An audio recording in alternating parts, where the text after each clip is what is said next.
Look, for $700, I wanted the PlayStation 5 Pro to blow my mind. And there's no doubt this is objectively Sony's most impressive, most powerful gaming system so far. But after testing this mid-generation refresh with its updated GPU, ray tracing, and AI upscaling, does it live up to the hype? Or did I set my PS5 Pro expectations a little too high? At launch, the original PS5 offered excellent performance for a gaming console. But over the years, it started to fall behind even some lower-end gaming PCs. Enter the PlayStation 5 Pro, which, like the PS4 Pro before it, gives you a noticeable boost in visuals and performance. The upgraded CPU certainly makes a difference in the games I played. Titles like Marvel Spider-Man 2, The Last of Us 2 Remastered, and Horizon Forbidden West runs buttery smooth no matter if you're playing in their respective Fidelity or Performance Pro settings, especially if you enable features like VRR and 120Hz mode. Oh yeah, look at those buildings. Glorious ray tracing. Like on the regular PS5, I could easily tell the difference between fidelity and performance modes, with the latter looking and feeling much smoother than the former. However, thanks to the PS5 Pro's boosted CPU, games run much smoother than in the equivalent PS5 graphical modes. This is the smoothest I've seen these titles run, which is pretty incredible. So not only do games run better, but they also look better as well, no matter which mode you've enabled. Fidelity Pro mode in games outputs at 4K resolution, while Performance Pro upscales to 4K from 1440p. In most cases, you'll enjoy features like ray tracing and other graphical enhancements in either mode, ensuring the best visual performance possible. I personally prefer Fidelity Pro since I get the highest possible resolution and graphical settings, even if games run under 60 FPS. Ray tracing is easily my favorite feature introduced on the regular PS5, and I have to say it looks even better and more impressive on the PS5 Pro. Right here you can see this billboard is being reflected off of this building right here, even though the building is a block down. I love swinging around Times Square in Spider-Man 2 and seeing all the reflections on glass and buildings. It makes my hometown city feel a lot more realistic. Natural environments like those in Horizon Zero Dawn Remake also look phenomenal thanks to the PS5 Pro's enhanced visuals. Thanks to the overall sharper image quality, boosted ray tracing, and AI-driven upscaling, games on PS5 Pro are a feast for the eyes. And as I said, you don't have to sacrifice graphical fidelity or performance no matter what mode you're playing on. That said, you'll need a TV with a minimum 120Hz refresh rate, which supports VRR to take full advantage of the PS5 Pro's AI upscaling. I'd recommend the LG C4, which is an excellent gaming TV.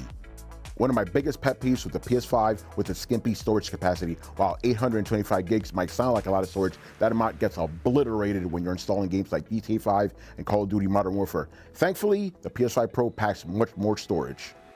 Out of the box, the PS5 Pro has a 2TB SSD. Even accounting for games with huge file sizes, that's much more space for games. And since you get that much more storage from the jump, you might not need to upgrade to a bigger SSD, though you can if you want. For most players, 2TB of storage should be plenty. I'm really glad Sony didn't skimp on storage with the PS5 Pro because that alone could convince me to upgrade from my PS5. But let me know what you guys think of the PS5 Pro in the comments, and don't forget to hit the subscribe button. Are you sold yet or not sure whether you should be upgrading? If that's the case, you'll want to stick around for the next section. Let's get right to the main reason you might want to skip the PS5 Pro, its hefty price. While the current PS5 with a disc drive costs $499, the PS5 costs $699. For that, you get the console, a DualSense controller, and a digital copy of Astro's Playroom. This console doesn't have a disc drive, so if you want to play physical games, you'll need to plunk down an additional $79 for the PS5 Pro disc drive. And if you want to safely stand the system vertically, you'll need to spend another $29 for the optional stand. I haven't seen a console cost this much since the Neo Geo back in the 90s, and like that system, the PS5 Pro targets enthusiast gamers and first adopters. While a small consolation with people's wallets, the high price somewhat makes sense in that regard. Still, if you're considering getting a PS5 Pro, the price will probably make you think twice. Like the regular PS5, games on PS5 Pro offer two graphical modes, Fidelity and Performance. Though both modes look and perform better than their PS5 equivalents, it's a bit of a bummer that we have to choose between modes in this Pro system. You might feel cheated since you'll still have to decide between sharper graphics or smoother gameplay. I should note that some games like The Last of Us 2 Remastered do offer a single PS5 Pro mode. That tells me that it would be up to developers how they wish to implement Pro features. If you're like me and like tinkering with visual settings, this might not be an issue.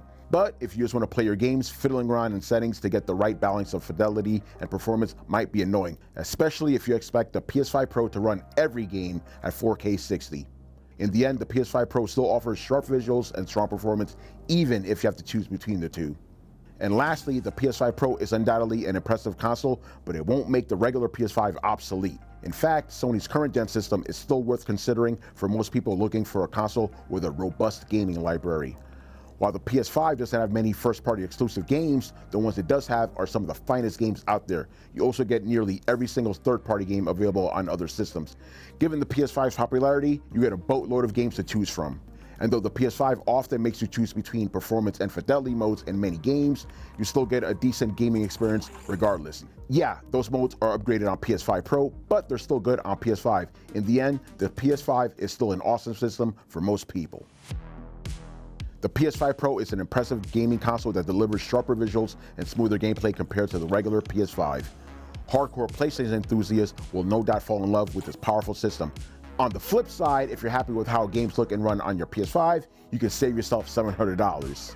Are you getting a PS5 Pro or are you skipping it? Let me know in the comments below. For more coverage, hit up Tom's Guide for a full PS5 Pro review.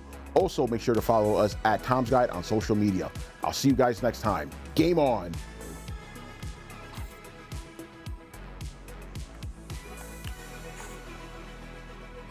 Yeah, sounding real basic. All right, here we go.